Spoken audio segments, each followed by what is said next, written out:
먼저 하나님의 큰 축복이 여러분과 여러분의 가정에 충만하시기를 기원합니다.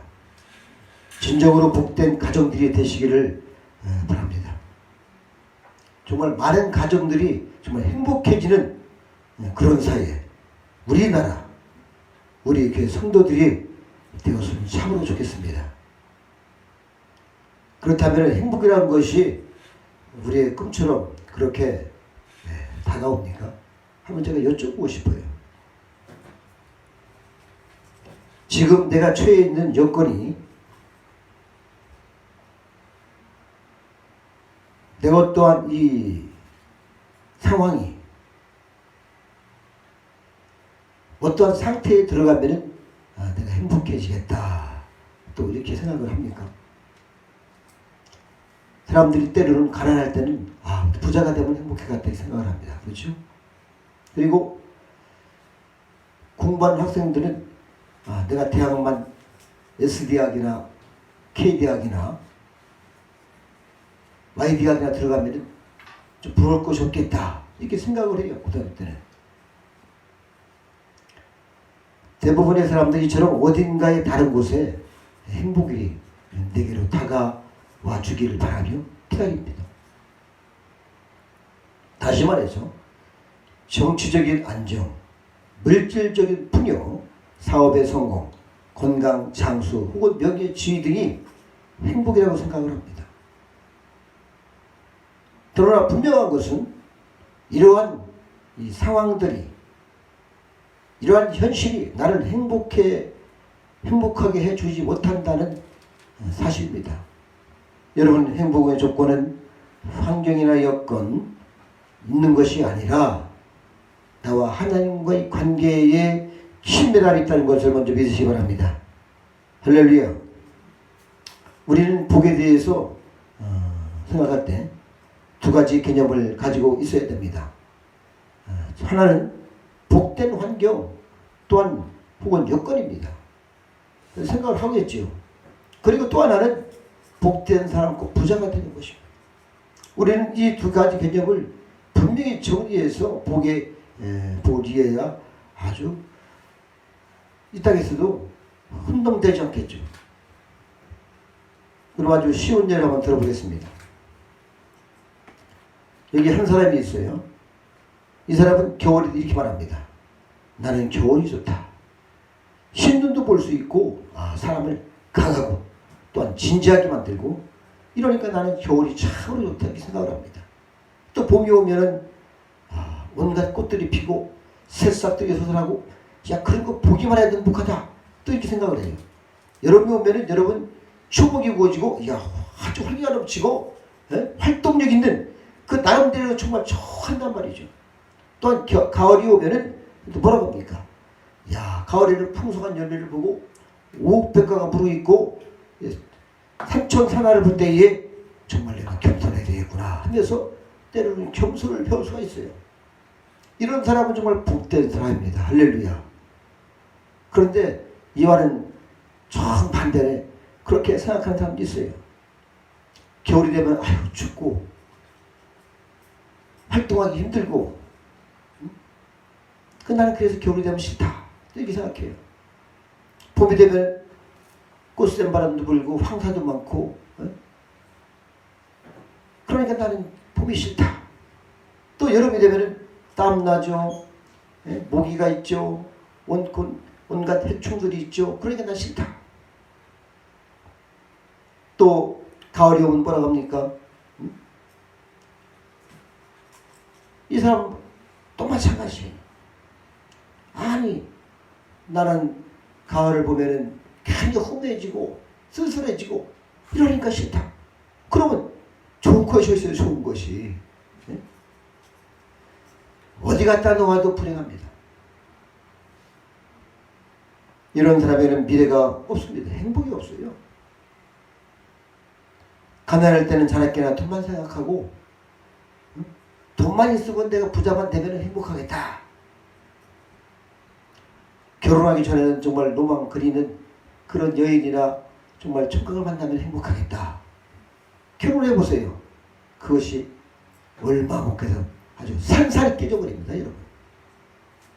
그런 남자가 어디 있어? 그런 여자 없어요.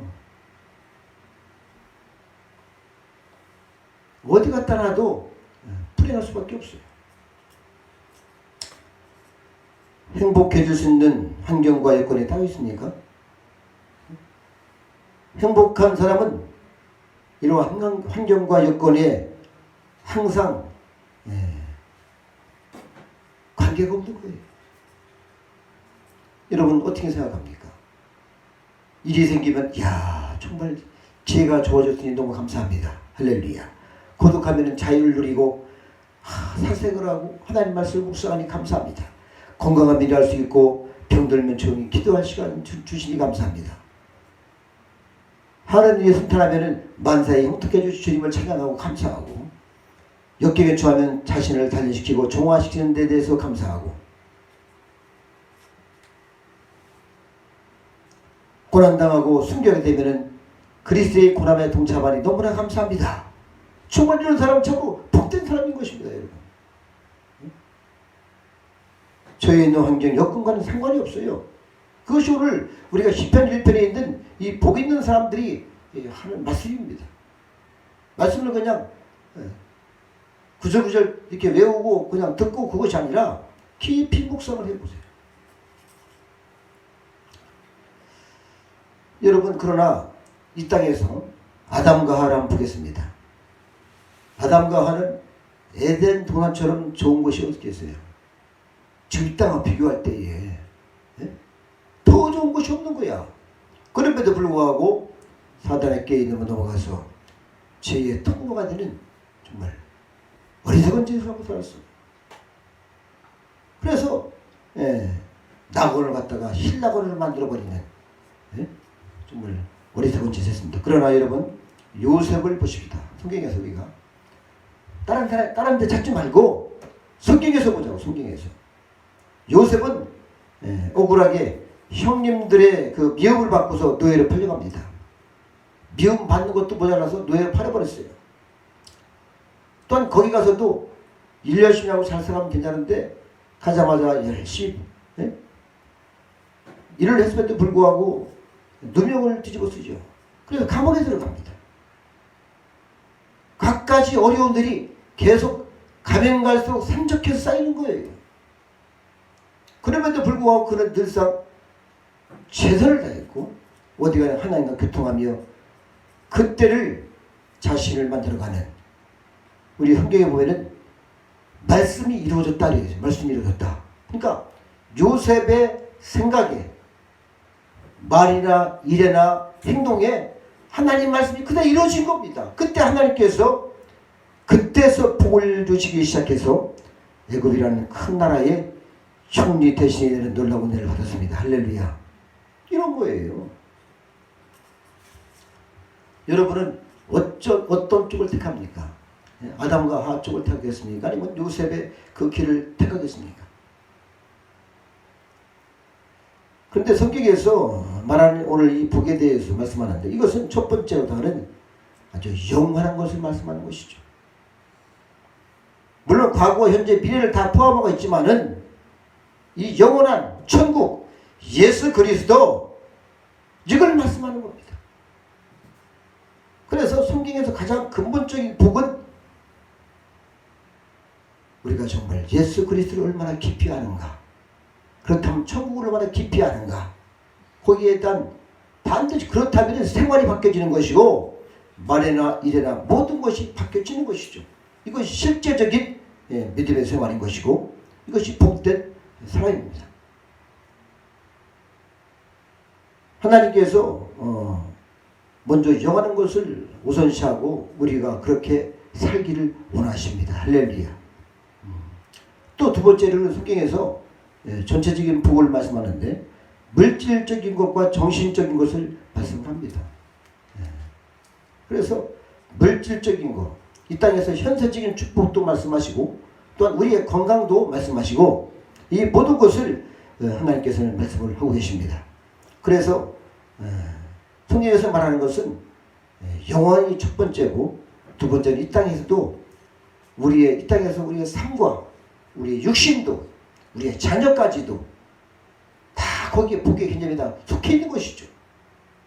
아무리 부자가 돼도 자녀가 없으면 외롭겠죠. 네?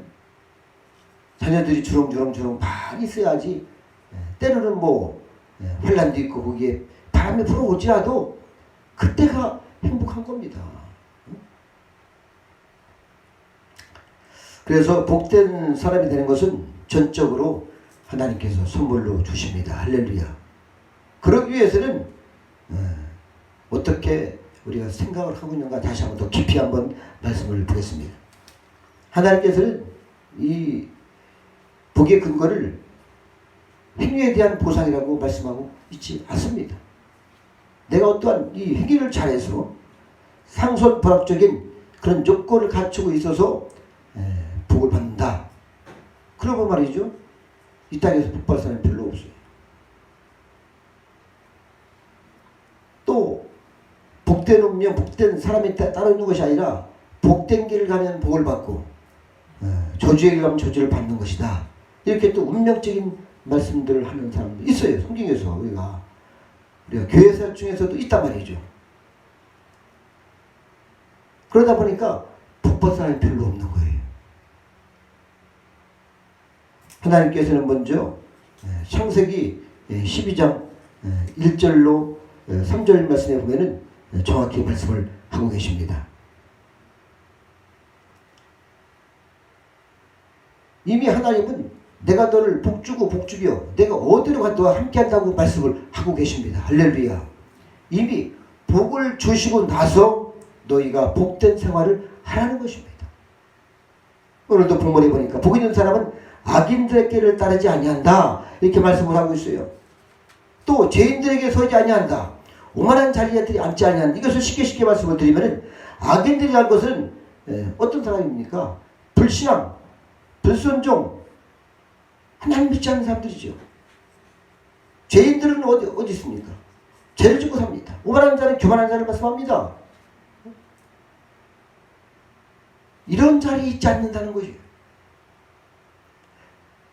반대적으로 상황을 바꿔서 말씀드리면 복이 된 사람은 하나님 말씀을 따라가는 것입니다. 할렐루야. 말씀을 묵상하고 또한 늘상 의의 길에 서 있습니다. 선한 길에 서 있죠. 또 항상 겸손한 자리에 있는 것입니다. 그리고 여호와의 율법을 그 율법을 즐거워해서 묵상하면서 그 말씀대로 믿음으로 살아가는 것이 복된 사람이다. 할렐루야. 이런 사람은 시냇가에 심은 나무가 막 과실을 사실을 맺듯이 항상 모든 것이 다 형통하리로다. 이렇게 말씀을 하고 있습니다. 여러분, 우리는 이 복된 사람이 되기 위해서는 이미 우리는 벌써 그러한 인식을 갖고 있어야 됩니다. 할렐루야. 이미 여러분이야 저나 이미 복된 사람입니다. 할렐루야. 그래서 우리는 복된 사람으로서 내가 하나님 말씀대로 살아가면은 이 땅에서도 마침내 요셉이 하나님 말씀이 이루어져서 하나님께서 그를 쓰시고 그때서야 복을 받은 것처럼 때로는 고통과 고난이 그 길을 겪고 있지만은 반드시 하나님께서 저 여러분에게 정말 놀랍고 영광스러운 은혜를 베풀어 주실 것입니다. 할렐루야. 이걸 믿고 바라기 때문에 우리가 때로는 눈물의 빵을 먹을 수 있는 것이고 때로는 무릎을 정말 들을 수 있는 것이고 우리 인생을 걸 수도 있는 것입니다. 여러분 어디에 인생을 걸어야 되겠어요? 어디에? 영원한 그런 축복과 이 천국의 인생을 걸어야 되지 않겠습니까? 성경에서 보면은 진주한 나를 발견하고서는 집에 들어가서 자기의 모든 재산을 다 정리해서 그 땅을 사기 위해서 다 정리해 그 땅을 사는 것입니다. 할렐루야. 정말로 저와 여러분이 이 복이라는 이 개념을 잘 안다면은 바로 예수 그리스도를 기피하는 것이고 천국을 기피하는 것이고 그래서 소망 중에 믿음으로 살아가는 것입니다. 할렐루야. 그렇지요. 그렇기 때문에 이 땅에서 잠깐 몇 년 정도 10년 20년을 못 기다리겠습니까?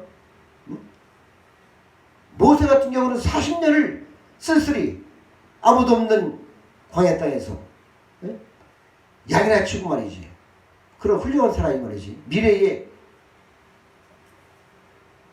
하나님의 그 영광이 드러나서 그 땅에 가서 말이지. 말씀만 하면 이루어지는 10가지 재앙을 모세를 통해 하나님께서 역사를 하셨어요. 그럼에도 불구하고 다 늙을 때까지 청년이죠. 40이면 그때 가서 80세가 된 하나님께서 찾아오시는 그때까지 기다렸습니다. 할렐루야. 이것이 인내라 인내. 그래서 인내가 이루어지는 거예요. 이것이 사랑의 열매입니다. 할렐루야. 이것이 성령의 열매죠. 정말 주님을 사랑한다면 우리가 때로는 이렇게 기다림이 있어야 됩니다. 이것이 복 있는 사람이죠.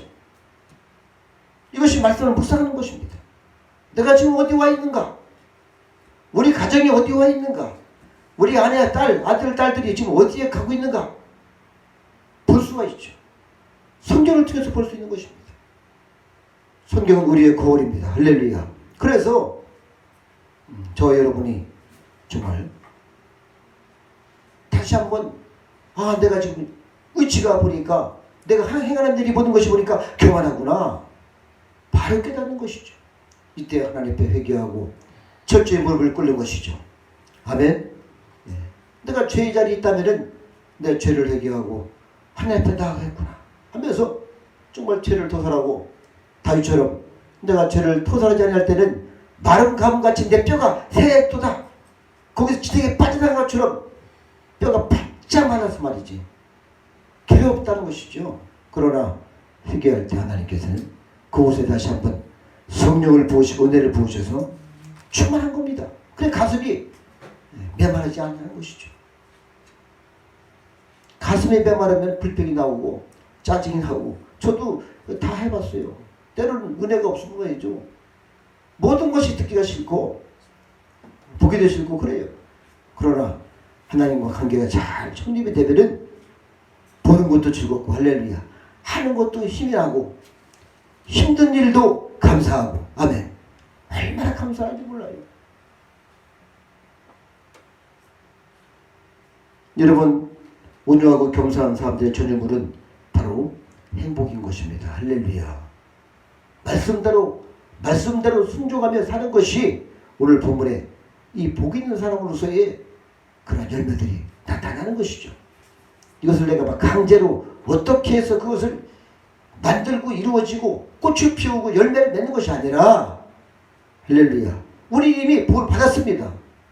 우리 하나님께 너희 복이 있는 자라는 것입니다. 내가 너한테 복을 줬다는 거예요. 그래서 우리를 저주하면 저주를 받는 것이고 축복하면 복을 받는 것이죠. 네. 우리 하나님께서 우리 주님께서 우리를 그렇게 창조하셨고 창조된 하나님의 백성들을 이 땅에서 다시 살리시고 하나님의 영광 가운데 인도하시는 주 예수 그리스도의 십자가 사건으로 말미암아 우리는 영원한 생명길을 가는 것이요 이 땅에서 가장 놀라운 축복을 받고 걸어가는 이들에게 하나님은 오늘 본문의 말씀을 주시는 거예요. 그래서 우리가 세상 사람들을 따르지 아니하는 것이고 제자리에 있지 아니하는 것이고 우리는 늘상 살다 보니까 쌓이고 먼지가 많은 것처럼 이 세상에 죄가 쌓여서 먼지털이처럼 우리는 보혈로 날마다 죄를 씻지 아니하면은 결코 하나님께서 원하시는 거룩한 자리, 복된 자리, 복된 사람이 복된 은혜를 받을 수가 없는 것이죠. 그렇기 때문에 우리는 말씀에 늘상 이 율법을 즐거워하고 그 율법을 묵상한다는 것은 계속적으로 반복적으로 그것을 생각하고 그것을 묵상하면서 그대로 살아갈 때에 내가 또 어디 잘못됐는가 자신을 돌아보는 것이죠. 이것이 묵상하는 것이지 그냥 말로만 입으로만 묵상하는 것이 묵상입니까? 아니.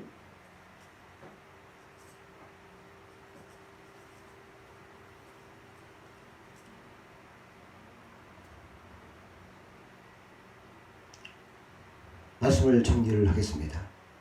복 있는 사람은 악인의 길을 쫓지 않는다 하겠습니다. 불신앙의 삶을 살지 않는 것입니다. 두 번째는 복 있는 사람은 죄인의 길에 서지 않는 것입니다. 죄의 자리에 죄의 근처에도 가까이 가지 않는 것이죠. 죄를 생각하지도 않는 것입니다. 세 번째는 오만한 자리에 앉지 않는 것이죠.